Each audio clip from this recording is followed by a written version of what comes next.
우리가 읽었던 말씀 이제 사도행전 20장으로 들어왔습니다. 바울이 드로아에서 지난 시간 그 드로아에서 밤을 새고 새벽이 맞도록 하나님의 말씀을 강론하고 가르쳤다라고 그렇게 말씀했습니다. 가르치는 자와 듣는 자들이, 배우는 자들이 모두가 하나가 되어져서 온전히 뜨겁게 그곳에 집중했던 것을 우리가 말씀을 통해서 보았습니다. 정말 뜨거웠습니다. 그래서 새벽이 오는 줄, 밤이 맞는 줄 그것도 모르고 그렇게 말씀을 듣고 정말 집중해서 하나님 말씀 앞에 나아갔다는 것을 우리가 알 수가 있습니다. 이런 가운데서는 어떤 문제가 그러한 공동체, 그러한 시간들 가운데 일어난다 할지라도 그 문제를 능히 돌파하고 이겨나갈 수 있을 것 같은 그런 느낌마저 드는 것입니다. 아니나 다를까 문제가 발생했습니다. 그럼 어떤 문제가 발생했습니까? 유두고라는 젊은 청년, 약 12살에서 14살 되는 청년이 삼청리에서 새벽에 졸고 있다가, 말씀을 들으며 졸고 있다가 그곳에서 떨어져서 모두가 놀랍니다. 모두가 뛰어내려갔겠죠. 뛰어내려가서 보니까 숨을 쉬지 않습니다. 의사인 누가가 맥을 짚어보니까 맥이 끊어졌습니다. 무슨 말입니까? 죽었습니다. 여러분, 그런데 이 부활절, 생명의 날에 바울 사도가 그곳에 엎어져서 기도합니다. 그 아이에게 죽었던 그 떠나갔던 생명이 돌아오는 놀라운 기적의 역사들을 우리가 말씀을 통하여 보게 됩니다. 얼마나 그의 부모뿐만 아니라 그 모든 사람들이 그걸로 인하여서 얼마나 큰 위로와 능력과 격려를 받았겠습니까? 여러분 한번 상상해 보시죠. 내가 그 자리에 있다. 내가 그곳에 있다. 하나님의 말씀이, 하나님의 살아계심이 어떤 것인가를 가슴 깊이 눈으로 목도하는 그런 현장이 아니겠습니까? 더 깊어지는 거죠. 하나님 말씀에 대한, 하나님에 대한 사랑에 대한 그 믿음이 더 깊어지는 이 드로아의 그러한 밤을 보내고 있었습니다. 그리고 그 다음날 잠도 제대로 자지 못하고 바울은 다시 떠납니다. 사명이 있기 때문에 우리가 떠난다고 했습니다. 부르심이 있기 때문에 그 길을 떠난다고 했습니다. 바울이 가장 먼저 가야 할 곳은 어디라고 했습니까? 예루살렘이었습니다. 여러분, 예루살렘의 기근과 고통으로 힘들어하고 있는 우리에게 복음을 전해 주었던 그 유대인 형제들, 그들 그 예루살렘 교회를 살리기 위하여서 알렉산더와 아시아, 아가야 지역의 교회들 가운데서 자원한 헌금을 가지고 예루살렘으로 갔어야 했었습니다. 더 일찍 갔어야 되는데 사실은 6월절 명절에 가려고 했었는데 바울을 잡아서 죽이려고 하는 수많은 세력들 가운데에서 그렇게 할 수가 없었습니다. 그래서 피해서 둘러서 또 걸어서 긴 걸을 와가지고 한 40여일 이상 지난 오순절 그 명절에 예루살렘에 도착하려고 계획을 세우는 것이죠. 그런데 여러분, 우리가 읽었던 말씀을 한번 보시죠. 말씀을 한번 보시면 이제 말씀을 여러분 오늘 PPT가 안 나와서 잘 보셔야 됩니다. 성경을 펼쳐서 여러분 한번 보시면 우리가 읽었던 13절을 보면 이렇게 말씀합니다. 우리는 앞서 배를 타고 아수에서 바울을 태우려고 그리로 가니 이는 바울이 걸어서 가고자 하여 그렇게 정하여 준 것이라. 여러분, 드로아에서 출발했습니다. 그런데 다른 사람들은 드로아에서 아소까지 배를 타고 가깝게 그냥 갑니다. 배를 타고 가면 그냥 가깝습니다. 그런데 모든 동역자들이, 지난 시간에 우리 동역자들 사람들, 각 교회 대표들이 있죠.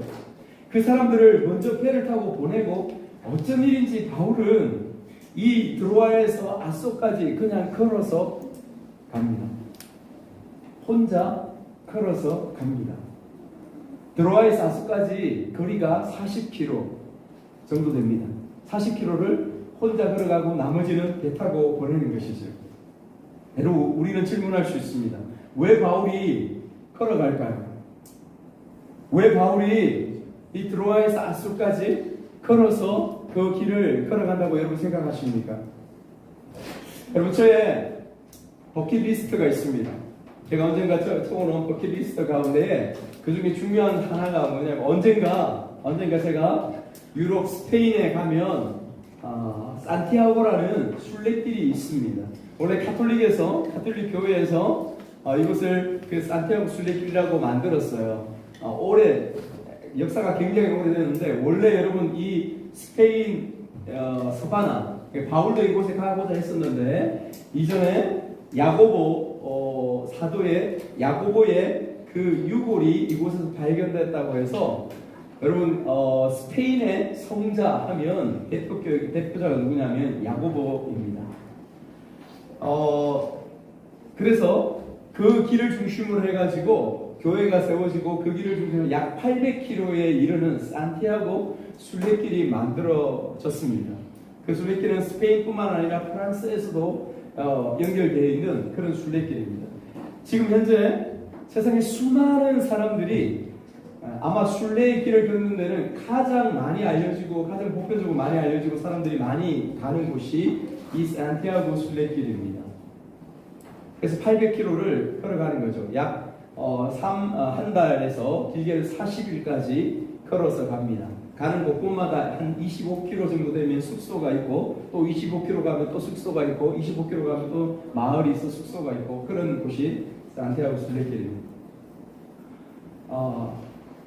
버킷리스트입니다. 한번 그 길을 걸어서 아무 생각 없이 아무것도 하지 않고 그 길만 쭉 걸어서 한번 가고 싶은 게 제 꿈입니다. 언젠가 TV에 산티아고 길의 순례길에 대한 다큐 하는 것을 보았습니다. 그 다큐를 보면서 더 많이 도전이 되었던 것 같습니다. 그 길을 어떤 사람들이 정말 많은 사람들이 걸어갑니다.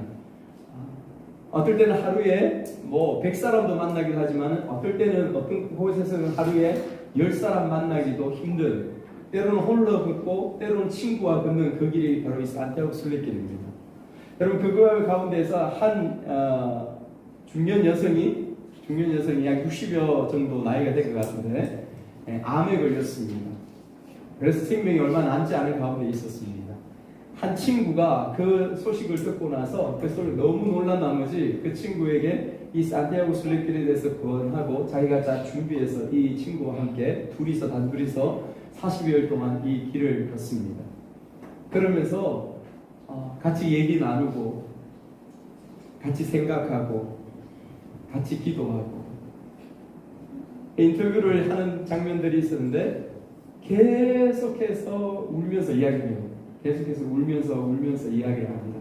그러면서 살아왔던 지난 과거 일들 흐름들에 대해서 돌아보면서 친구가 또 같이 울다가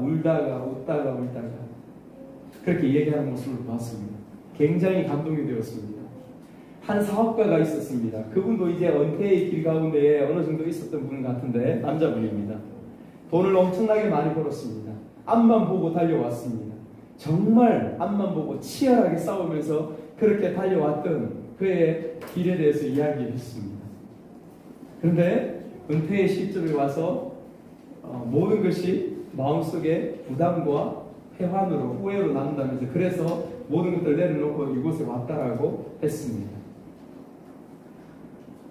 그분은 그렇게 걸어가면서 지난 자기가 걸어왔던 인생에 대해서 돌아보면서 다시 돌아보고 내가 잘 살아왔는가 또 앞으로 남은 그 노년의 후반기의 시간들을 어떻게 보낼 건가 그 부분에 대해서 고민하고 있는 부분들을 이야기를 했습니다. 젊은이들이 있었습니다. 젊은이들 인터뷰했습니다. 젊은이들은 어떤 생각으로 어떤 마음으로 그 자리에 왔을까요? 그 한 달이 넘는 기간 동안 오면서 다리가 부러뜨고 피가 터지고 물집이 잡히고 그런 힘들고 어려운 길입니다. 그 가운데서 이 젊은이들이 왜 그 길을 걷겠습니까? 오늘의 힘듦, 현실의 힘듦, 어려움들, 내 자신을 돌아보는 그런 시간들을 가졌겠죠. 그런데 내일 내가 무엇을 하면서 나아가야 될지, 어떠한 길로 인생을 걸어가야 될지 그 고민을 전혀 하지 않았던 그 사람들이 어떤 계기를 통해서 그 길에 들어섰다고 합니다. 그래서 아나운서가 묻습니다. 고민을 많이 했습니까? 생각을 많이 했습니까? 네. 지금까지 전혀 생각하지 않았던 내 자신의 모습에 대해서 내 마음에 대해서 고민하게 되었습니다. 염려하게 되었습니다. 걱정하게 되었습니다. 어떤 길로 가야 될지 지금 생각하고 있는 가운데 있습니다. 여러분 이 순례길이 무엇입니까? 기도의 길입니다. 이 순례길이 그냥 힘들게 육체적으로 걸어가는 길이 아니라 기도의 길이요, 주님과의 깊은 사귐의 길입니다. 하나님과의 만남의 길입니다.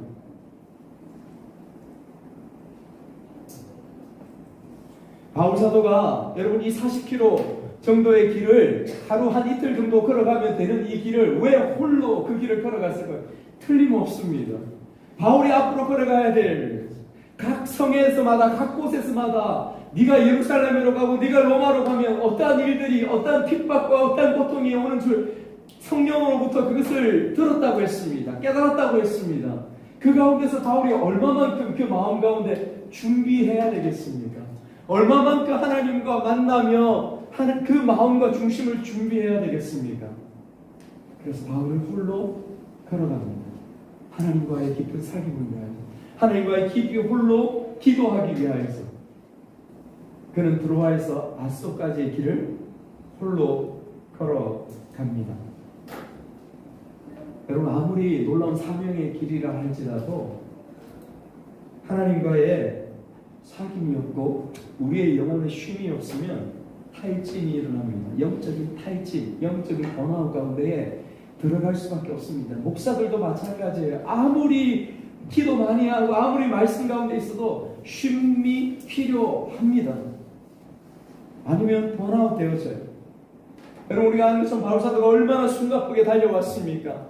이 3차 전도 여행만 보더라도 여러분, 에베소에서 약 3년 동안, 마케도니아와 아가야 지역에서 또 1년여 동안, 그걸 돌아서 지금까지 오는데 시간이 만 4년이라는 시간이 걸리면서 그가 고백하는 것처럼 얼마나 눈물로 얼마나 쉬지 않고 그렇게 사역했는지를 보여주고 있지 않습니까? 이 40km의 시간들이 바울에게 필요한 것입니다. 바울이 누구한테 배웠을까요? 예수님한테 배웠을 것입니다. 예수님이 그렇게 행하셨습니다.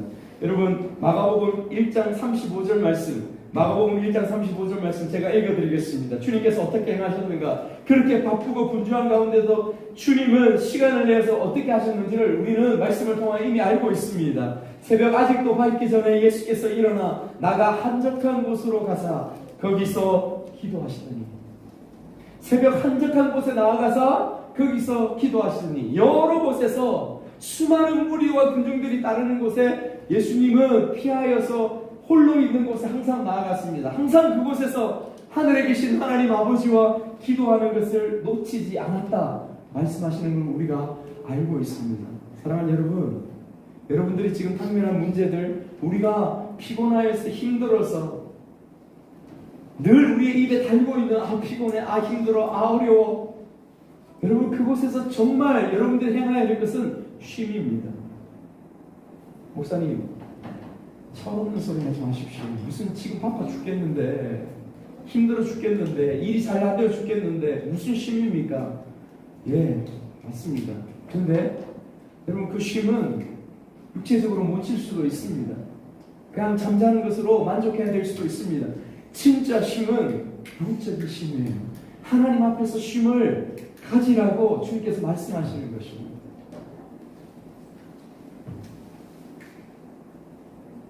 하나님과의 사귐이 없으면, 하나님과의 사귐이 없으면 이 순간의 쉼을 못 가져서 내 몸이 망가지고 힘들어져 가는 것뿐만 아니라, 여러분 잘 생각해 보십시오. 하나님과의 진정한 사귐이 없으면 지치거나 아니면 변질되어 갑니다.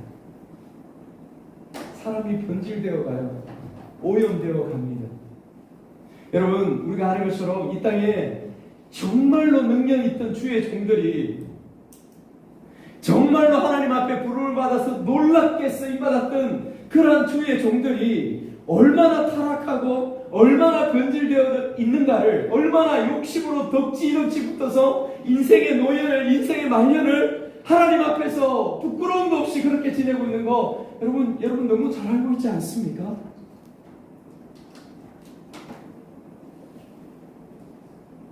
저희 친구, 후배 목사들이 모일 때마다 함께 얘기하는 부분들의 가장 중요한 부분들이, 나이 들어서 노욕 부리지 말자. 이게 우리들의 주제입니다. 나이 들어서 노욕 가운데 붙잡히지 말자. 우리가 너무너무 많이 보아왔지 않느냐. 변질되어집니다.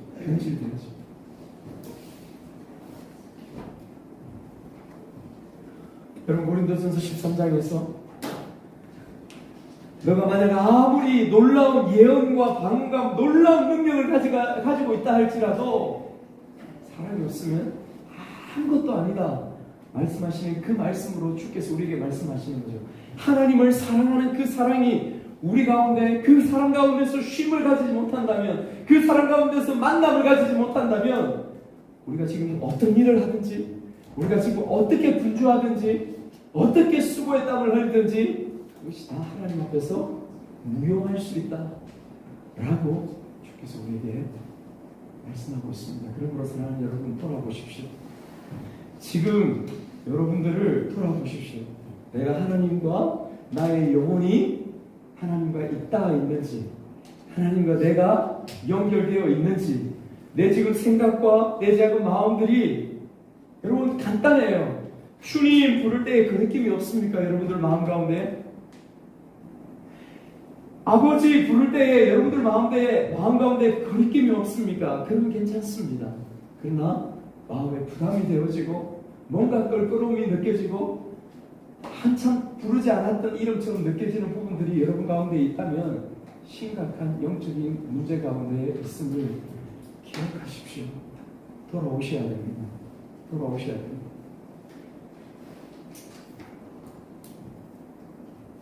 여러분, 아소에서 동역자들을 다시 만납니다. 미둘렌의 기호, 사모, 이제 밀레드까지 도착했습니다. 근데 가까이 있는 에베소에 들리지 않고 바로 예루살렘으로 가고자 서두릅니다. 근데 바울이 그냥 바로 지나가기에 그랬던가 하요. 아니면 그 40km 동안의 기도 가운데서 에베소를 지나가면서 그 오랫동안 머물렀던 에베소의 지도자들을 불러서 하나님의 말씀을 다시 가르치고 또 그 교회에서 이 지도자들이 어떻게 서가야 될지를 가르쳐야 되겠다, 그런 마음들이 들었던 것 같습니다. 그래서 바울 사도가 밀레도에서 에베소의 장로들을 부릅니다. 여러분, 바로 여기서 에베소 장로들의 수련회가 펼쳐집니다. 수련회죠. 하나님의 말씀을 깊이 듣고 같이 눈물로 기도하는 그러한 시간들을 바로 이 밀레도에서 가집니다. 여러분, 크게 우리가 읽었던 말씀을 바울이 설교했던, 바울이 말씀을 전했던 부분들을 세 부분으로 나눌 수 있습니다. 먼저는 에베소에서의 바울 사도의 사역에 대해서 돌아보면서 말씀을 전합니다. 두 번째는 이제 현재의 성령께서 나에게 조명하여 주시는 부분으로 인하여서 위험 가운데 있지만은 그럼에도 불구하고 나는 하나님 앞에 나의 사명을 향하여 조금도 두려움 없이 나아가겠다, 그 결단을 고백하는 것입니다. 그리고 마지막 세 번째는 너희들이 잘해라 라고 말하는 거예요. 이제 너희들 장로들이, 너희들 지도자가 나 이제 너희들과 함께 다시 만나지 못할 거야. 이제는 마지막이야. 그러므로 에베소 교회 당신들이 세워야 되지 않겠냐, 권면하는 말씀이 바로 주어지는 것입니다. 여러분, 먼저 지난 3년 4년 동안의 시간들을 바울 사도가 회고하는 말씀을 같이 한번 보도록 하겠습니다. 18절에서 21절 말씀을 한 번 더 같이 읽읍시다. 8절에서 21절 시작. 오매 그들에게 말하되 아시아에 들어온 첫날부터 지금까지 내가 항상 여러분 가운데서 어떻게 행하였는지를 여러분도 아는 바라. 곧 모든 겸손과 눈물이며 유대인의 관계로 말미암아 당한 시험을 참고 주를 섬긴 것과 유익할 것은 무엇이든지 공중 앞에서 각 집에서나 거리낌 없이 여러분에게 전하여 가르치고 유대인과 헬라인에게 하나님께 대한 회개와 우리 주 예수 그리스도에 대한 믿음을 정언한 것이라. 아멘. 여러분, 3년여 기간 동안 그들과 있었던 부분들에 대해서 돌아보면서 바울이 정언합니다. 자신과 쭉 함께 있었던 그 사람들에게 말하면서 바울이 고백하는 것이 무엇입니까? 18절에 보면 내가 당신들과 함께 들어온 첫날부터, 함께 있었던 그 첫날부터 지금까지 내가 항상 여러분 가운데서 어떻게 행하였는지 당신들도 아는 바다, 그렇게 이야기하고 있습니다. 여러분 한번 생각해 보십시오. 우리 사람과의 관계들 가운데에서 같이 있었던 우리 가운데에서 저도 여러분들과 지금 5년 정도 같이 있었습니다. 그런데 저는 바울 사도처럼 여러분들 앞에서 이렇게 이야기할 수 없습니다. 그런데 바울 사도는 그와 3년 같이 있었던 이 지도자들에게 표현하기를, 내가 당신에게 들어온 첫날부터 지금까지 내가 당신들 앞에서 어떻게 행하며 어떻게 살아왔는지 당신들이 아는 바라. 여러분, 바울의 삶이, 바울의 그들에게 보여주었던 모습이 어떠한 모습일기에 이렇게 이야기할 수 있겠습니까? 저는 그럴 수 없다니까요. 바울의 한결같은 모습, 그 모습을 여기에서 보여주고 있는 것입니다. 정말 한결같이 동일한 모습, 정말 모범이 되고 본이 되어지는 그러한 목회의 모습으로 그렇게 왔던 것을 보여주고 있습니다. 여러분, 사실 이 모습이 예수 믿는 저와 여러분이, 우리가 이 세상 가운데 믿지 않는 사람들에게 보여주어야 할 그러한 고백의 그 삶의 모습인 것이죠. 그렇지 않습니까? 우리 공동체가 그러한 모습들 가운데에 있습니다. 그런데 우리는 생각합니다. 목사님, 죄인들이 모인 곳이라. 그렇죠. 우리 교회, 우리의 공동체에 대해서 그렇게 우리는 쉽게 이야기합니다. 맞습니다. 그렇지만 세상 사람들은, 그래도 교회는, 그래도 그리스도인은, 그래도 예수 믿는 사람들은 좀 다르게 봅니다, 여러분. 다르게 보죠. 예수 믿기 때문에 그래도 좀 다를 것이야, 그렇게 바라봅니다. 그래서 우리는 그렇게 살아야 할 책임들이 하나님 앞에서, 사람들 앞에서 우리 가운데에 있는 것입니다.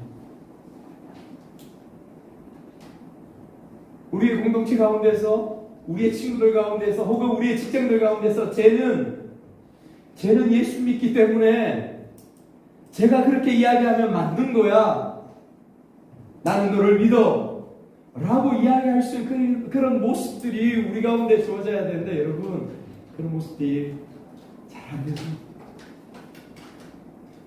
잘 안 되죠. 우리 한국 교회사 가운데의 역사를 보면 일제시대 때 6.25를 거치면서 70년, 80년대까지도 동일한 고백들이 뭐냐면, 예수를 믿는 이 땅의 크리스찬들로 말미암아 이 나라가 얼마나 많이 바뀌어지고 변화되어지고 그 문화가 바뀌어진 모습들에 대해서 곳곳에서 기록하고 있는 부분들을 보고 있습니다. 비단 교회에서 교회사로 기록한 것뿐만 아니라 한국사 가운데에서 그러한 감정들, 그러한 얘기를 하는 곳이 너무도 많습니다. 무슨 말입니까? 사람들이, 세상 사람들이 저 사람이 교회 다니면, 저 사람이 예수 믿으면 그래도 저 교회는 다르다라는 부분들을 인지하고 알고 있었기 때문에 그렇게 고백하는 것이죠. 여러분, 우리가 일제시대 때 이 민족을 그 독립하기 위해서 목숨을 걸고 싸웠던 수많은 그 사람들, 그 지도자들이, 그의 크리스찬들이 얼마나 많았다는 것을 우리가 이미 알고 있습니다. 여러분들이 알고 있는 유관순, 윤봉길, 안중근, 김구, 안창호, 다 여러분 크리스찬입니다. 그 하나님 앞에서 목숨을 바쳐서 나의 사명의 길이라고 마음속에 그 중심을 가졌기 때문에 이 나라와 이 민족을 위하여 그 한 목숨 그냥 헌신하고 드리고자 했던 것 아니겠습니까? 그들에게 주어진 바울과 같은 사명의 길이었지요. 그들의 말 한마디, 그들의 행동 하나가 곧 길이요, 진리요, 생명과도 같은 그러한 모습들이 있었다고 말하는 것이죠. 그런데 우리는 그렇지 못합니다.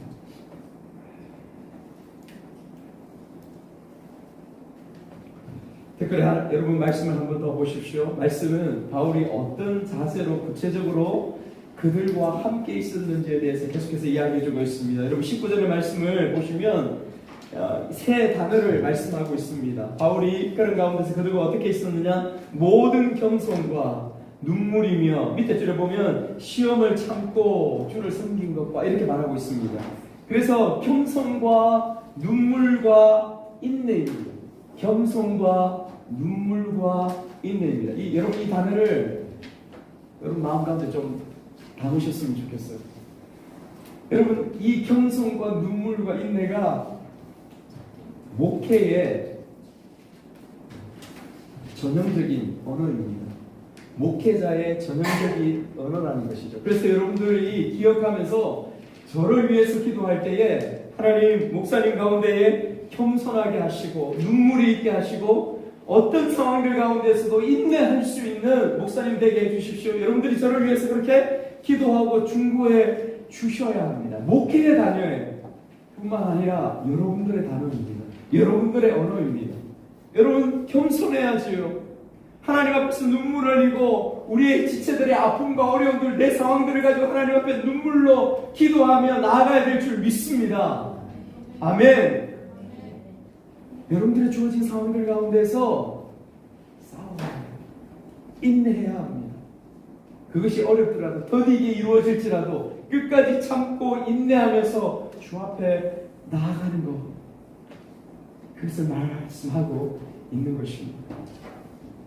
우리 선배들이 그렇게 이야기합니다. 지금도 은퇴하신 분들이 모이면 목사님들이 그렇게 이야기하죠. 너희 앞으로 목회할 그때를 생각하면 정말 딱해 죽겠다, 그런 이야기를 합니다. 왜 그렇습니까? 목회 생태계가 그만큼 힘들다는 거죠. 어렵다는 것입니다. 변화되었다는 것이죠. 그래도 아까 말씀드린 것처럼 그런 가운데서 늘 성도들이 간절함으로 나와서 새벽 기도하고 간절히 기도하고 수요일날 주일날 열심히 기도하고 그러한 간절함과 정성과 그러한 하나님 앞에 헌신과 희생들이 지금 이 한국당 가운데 그리 없어져 가고 있다는 것을 말씀하고 있는 것입니다. 그래서 그 선배 목사님들이 지금의 성도들의 모습, 지금의 교회의 모습들 보니까 당신들이 지금 목회할 그 생태계는 우리 때와 다르다고 그렇게 말하고 있는 것입니다. 여러분, 이런 가운데에서 지금 오늘 말씀 가운데서 바울 사도가 우리에게 보여주는 모습들은 무엇입니까? 무엇입니까? 그것은 그런 상황들일지라도 뒤에 바울이 고백하는 부분들 가운데서 그런 상황들일지라도 그 길을 걸어가는 것, 울더라도 울면서라도 그 길을 가는 것을 말하고 있습니다. 그래서 여러분, 오늘 말씀의 제목이 울더라도 씨를 뿌려라, 울더라도 씨를 뿌려라라고 말씀하고 있는 것입니다. 여러분, 구약에 예레미야 선지자가 있지 않습니까? 예레미야 선지자가 원래 제사장 가문입니다. 제사장 가문인데 남유다의 멸망과 남유다가 완전히 폭삭망하는 것을 눈뜨고 보았고 그것을 예언해야 됐던 그러한 선지자가 바로 예레미야 선지자, 눈물의 선지자라고 하는 것 아닙니까? 정말 싫었습니다. 그렇게 하나님 앞에 부름을 받았을 때 예레미야가 고백하는 것을 우리 한번 읽어보았으면 좋겠습니다. 우리 예레미야서 말씀을 한번 보았으면 좋겠습니다. 한번 찾아보시죠. 구약의 예레미야 1장, 여러분 램 적혀 있는 곳을 한번 보시죠. 예레미야 1장 4절에서 성경을 한번 찾아보시죠. 예레미야 1장 4절에서 7절까지, 예레미야 1장 4절에서 7절 어떻게 부름받았고 예레미야가 어떻게 반응했는지 한번 읽어봅시다. 같이 있습니다. 4절에서 7절까지 시작. 여호와의 말씀이 내게 임하니라. 이르시되 내가 너를 모태에 짓기 전에 너를 알았고 네가 폐에서 나오기 전에 너를 성별하였고 너를 여러 나라의 선지자로 세웠노라 하시기로 내가 이르되 슬프도소이다 주 여호와여 보소서 나는 아이라 말할 줄을 알지 못하다 하니 여호와께서 내게 이르시되 너는 아이라 말하지 말고 내가 너를 누구에게 보내는지 너는 가며 내가 네게 무엇을 명하는지 너는 알지니라. 아멘. 예. 예레미야가 알았어요. 지금의 시대가 얼마나 힘들고 우리가 멸망 가운데 있다는 것을 알았습니다. 그럼에도 불구하고 그는 하나님의 말씀을 받아서 그 민족이 멸망하고 그의 동족과 그의 친척들이 죽어가는 것들을 선포할 수밖에 없었습니다. 생각해 보십시오. 누가 그렇게 할 수 있겠습니까? 누가 선뜻 나설 수 있겠습니까? 아무도 그렇게 할 수 없는 것이죠. 그러나 예레미야는 이후에 눈물을 흘리면서 그 길을 갔습니다. 눈물을 흘리면서 하나님 앞에 탄식하고 울면서 예레미야 12장에 가면요, 하나님 앞에 대들면서까지 그 길을 울면서 그렇게 나아갔던 사명의 길을 보여주고 있습니다. 여러분 20절 우리가 오늘 본문 말씀 20절 21절 말씀에 두 부분들을 또 구체적으로 이야기하고 있습니다. 무엇을 말씀하시냐면 말씀하신 사람들이 거리끼는 것을 내가 20절을 보십시오. 각 집에서나 거리낌 없이 여러분에게 전하였고 가르치고 이렇게 말씀하고 있습니다. 그리고 21절에도 하나님에 대한 회개를 선포했다고 말하고 있지 않습니까? 여러분 저를 보십시오. 복음이라는 것은 세상에 대하여 근본적으로 거리끼는 것입니다. 그렇지 않습니까? 세상에 여러분 주위에 있는 가족들, 여러분 남편들, 여러분들 친구들 가운데 지금 복음을 전하면서 죄인이라고 이야기하면 여러분 그것을 기쁨으로 받습니까? 아니면 기분 나쁘다 합니까? 지금 현재 대부분 사람들이 기분 나쁘다 하죠. 왜 나를 죄인이라고 하느냐? 그래서 복음은 근본적으로 세상에 대하여 거리끼는 것입니다. 여러분 그런데 세상에 대하여만 거리끼는 것입니까? 그렇지 않습니다. 여러분 자신에게도 이 복음과 하나님의 말씀은 거리끼는 부분들이 될 수 있습니다. 제가 말씀을 전하는 이 주일날 강단 가운데서 하나님의 말씀을 전합니다. 여러분들 가운데에 찔리는 부분들, 여러분들 죄악될 부분들, 여러분들 가운데 부족한 부분들 하나님의 말씀으로 그렇게 설교하고 나눕니다. 목사님 왜 내 속에 아픔을 이야기하시지? 목사님 왜 내게 걸려있는 부분들을 이야기하시지? 목사님 왜 나만 보고 표적으로 저렇게 이야기하시지? 그런 마음을 가질 수 있습니다. 여러분 그런데 제가 여러분들과 나누는 말씀들이 제가 주제 설교를 하고 있습니까? 그렇지 않습니다. 여러분 사도행전 흘러가는 강해 설교로 매주 순서대로 하고 있는 거예요. 그렇죠? 그래서 여러분 제가 여러분들에게 하는 거 아닙니다.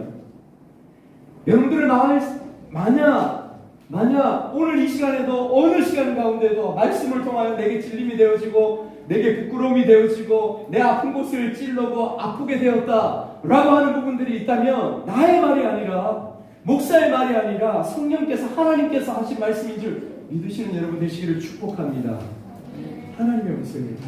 하나님께서 여러분 가운데 부담을 주시고 돌이키라고 도전하시고 계신 것입니다. 중요한 것입니다. 이것이 성령이 우리의 내면 가운데 있는 이들의 마땅한 고백인 것입니다. 여러분 마지막 21절에서 24절 말씀을 한번 볼까요? 마지막 22절에서 24절 말씀을 같이 한번 읽겠습니다.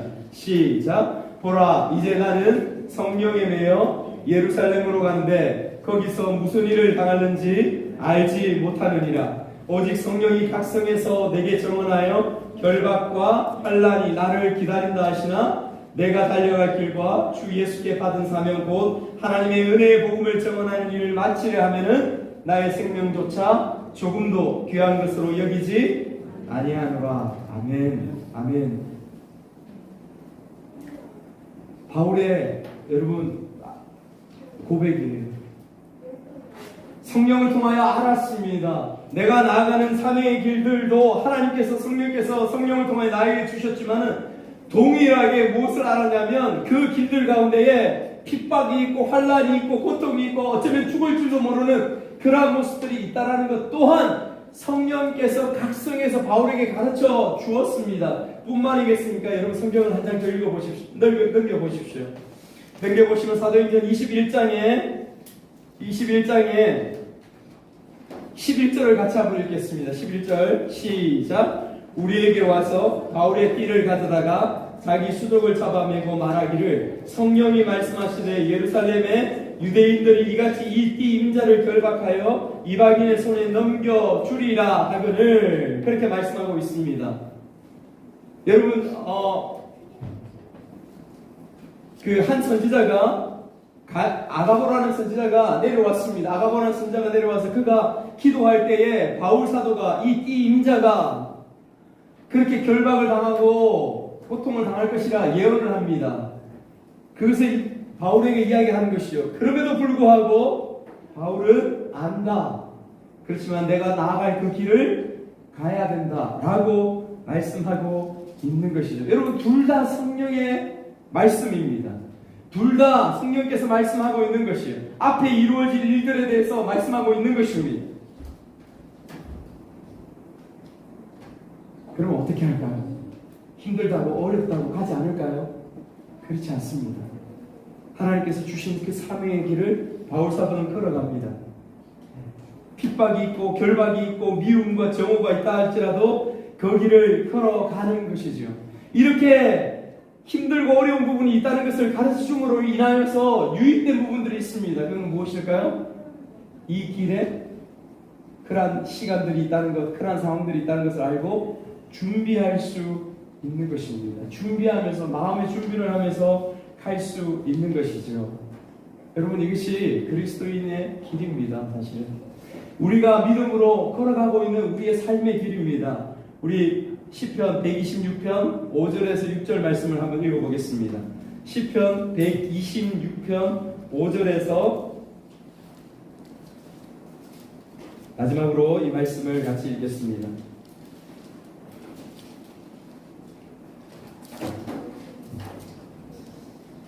예레미야도 그랬고 바울도 그랬습니다. 여러분, 그래서 이 사명의 길, 이 길에 대해서 시편 126편 5절 6절은 이 길이 어떤 길인가에 대해서 규명해 줍니다.